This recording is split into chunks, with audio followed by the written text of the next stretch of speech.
Hello guys, welcome back to my channel. వీడియోలో కనిపించే ఆకుని కుప్పింటాకు అంటారండి.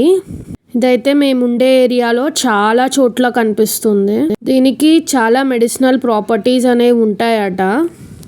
సో వాటి గురించి ఈరోజు వీడియోలో నేను ఎక్స్ప్లెయిన్ చేయబోతున్నాను.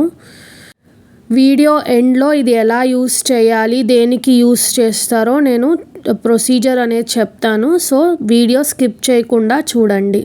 నెక్స్ట్ రెస్పిరేటరీ రిలేటెడ్ డిజార్డర్స్కి కూడా మనం యూజ్ చేస్తాం, లైక్ కాఫ్, కోల్డ్ అండ్ ఇంకా ఆస్మా పేషెంట్స్ ఇది యూజ్ చేస్తే వాళ్ళకి ఆస్మా అనేది కంట్రోల్ అవుతుంది. It also has anti inflammatory properties. So దానివల్ల మనకి మోకాల నొప్పులు, ఆర్థరైటిస్, గౌట్ ఉండే పేషెంట్స్కి ఇది యూజ్ చేస్తే కొంచెం రిలీఫ్ ఇస్తుంది. Next for hair growth also it is used. And also ఇది ఇంటెస్టైనల్ వార్మ్స్కి, కాన్స్టిపేషన్కి కూడా యూజ్ అవుతుంది.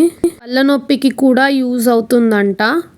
ఎప్పుడైనా ఏదైనా పురుగు కరిచింది, మనకి ఏ పురుగు కరిచిందో తెలీదు అన్న టైంలో ఇది యూజ్ చేయొచ్చు. సో ఇది ఎలా యూజ్ చేయాలో చెప్తాను. ఫర్ హెయిర్ గ్రోత్ మనం మెంతుల పేస్ట్ని, కుప్పమేని పేస్ట్, రెండు పేస్ట్ని పార్ట్స్లో తీసుకొని వీక్లీ వన్స్ యూజ్ చేస్తే హెయిర్ గ్రోత్ అనేది ఉంటుంది.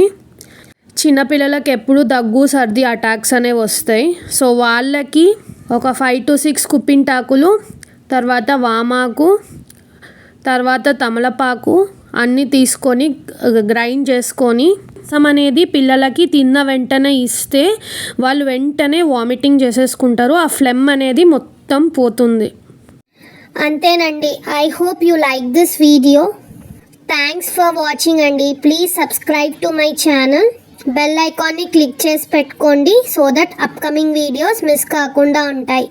Please share with your friends. Thank you. Bye.